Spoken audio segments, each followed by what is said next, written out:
Hello everyone, this is Miss Conte, and today I will be reading to you Make Way for Ducklings. This is written by McCloskey.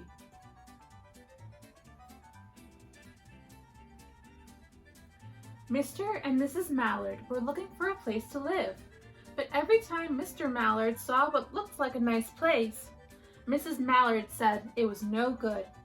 There were sure to be foxes in the woods or turtles in the water, and she was not going to raise a family where there might be foxes or turtles. So they flew on and on.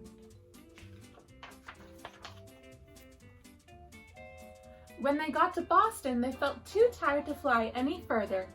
There was a nice pond in the public garden with a little island on it. The very place to spend the night, quacked Mr. Mallard. So down they flapped.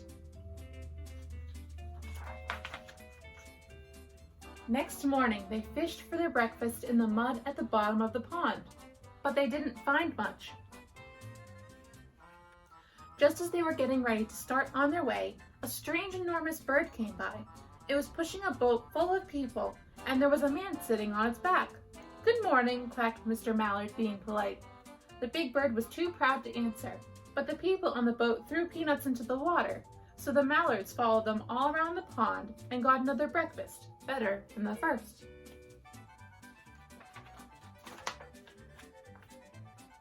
"I like this place," said Mrs. Mallard as they climbed out on the bank and waddled along. "Why don't we build a nest and raise our ducklings right in this pond? There are no foxes and no turtles, and the people feed us peanuts. What could be better?" "Good," said Mr. Mallard, delighted at last that Mrs. Mallard had found a place that suited her. But "Look out!" squawked Mrs. Mallard all of a dither. "You'll get run over!" And when she got her breath and added, "This is no place for babies, with all these horrid things rushing about. We'll have to look somewhere else."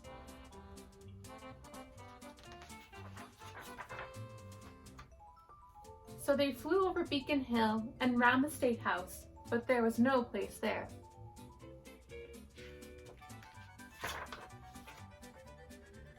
They looked in Louisburg Square, but there was no water to swim in.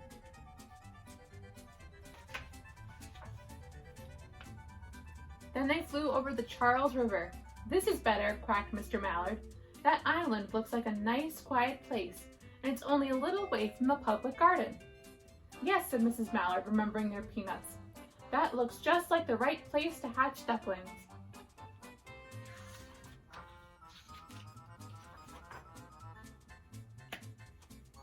So they chose a cozy spot among the bushes near the water and settled down to build their nest. And only just in time, for now they were beginning to molt. All their old wing feathers started to drop out, and they would not be able to fly again until the new ones grew in. But of course they could swim, and one day they swam over to the park on the riverbank, where they met a policeman named Michael. Michael fed them peanuts, and after that the Mallards called on Michael every day. After Mrs. Mallard had laid 8 eggs in the nest, she couldn't go to visit Michael anymore because she had to sit on the eggs to keep them warm. She moved off the nest only to get a drink of water, or to have her lunch, or to count the eggs and make sure they were all there.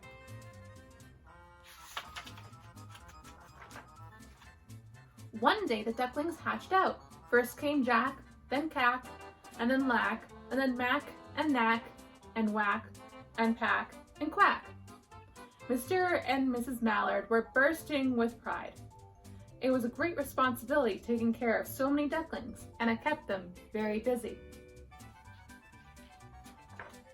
One day Mr. Mallard decided he'd like to take a trip to see what the rest of the river was like further on, so off he set.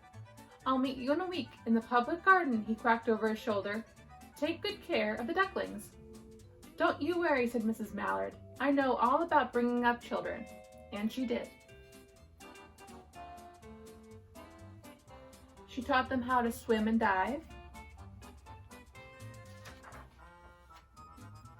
She taught them to walk in a line, to come when they were called, and to keep a safe distance from bikers and scooters and other things with wheels. When at last she felt perfectly satisfied with them, she said one morning, "Come along, children, follow me." Before you could wink an eyelash, Jack, Cack, Black, Mac, Knack, Whack, Pack, and Quack fell into line, just as they had been taught. Mrs. Mallard led the way into the water, and they swam behind her to the opposite bank. There they waded ashore and waddled along until they came to the highway.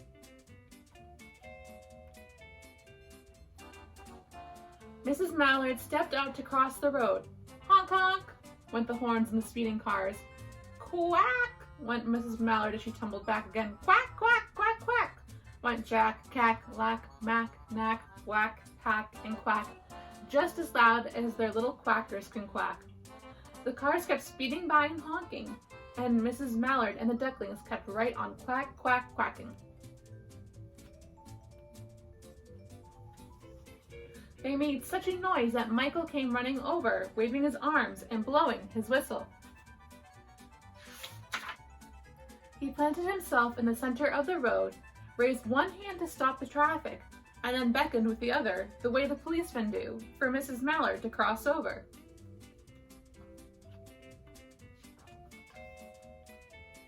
As soon as Mrs. Mallard and the ducklings were safe on the other side and on their way down Mount Vernon Street, Michael rushed back to his police booth.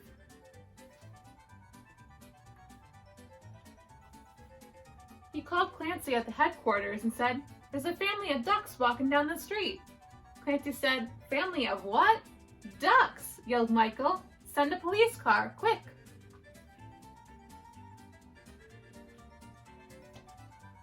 Meanwhile, Mrs. Mallard had reached the corner bookshop and turned into Charles Street, with Jack, Cack, Black, Mac, Knack, Whack, Pack, and Quack all marching in line behind her.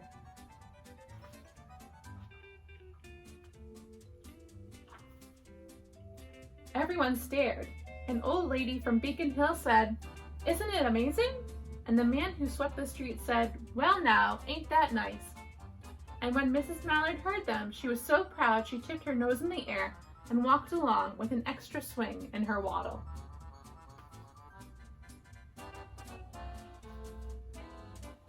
When they came to the corner of Beacon Street, there was the police car with the 4 policemen that Clancy had sent from headquarters. The policemen held back the traffic so Mrs. Mallard and the ducklings could march across the street. Right on into the public garden.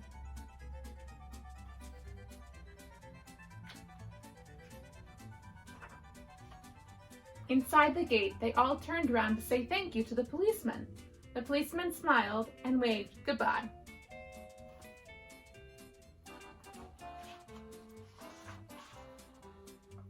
When they reached the pond and swam across to the little island, there was Mr. Mallard waiting for them, just as he had promised.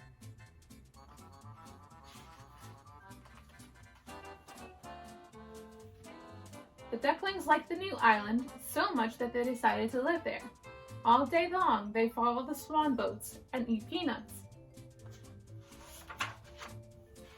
And when night falls, they swim to their little island and go to sleep.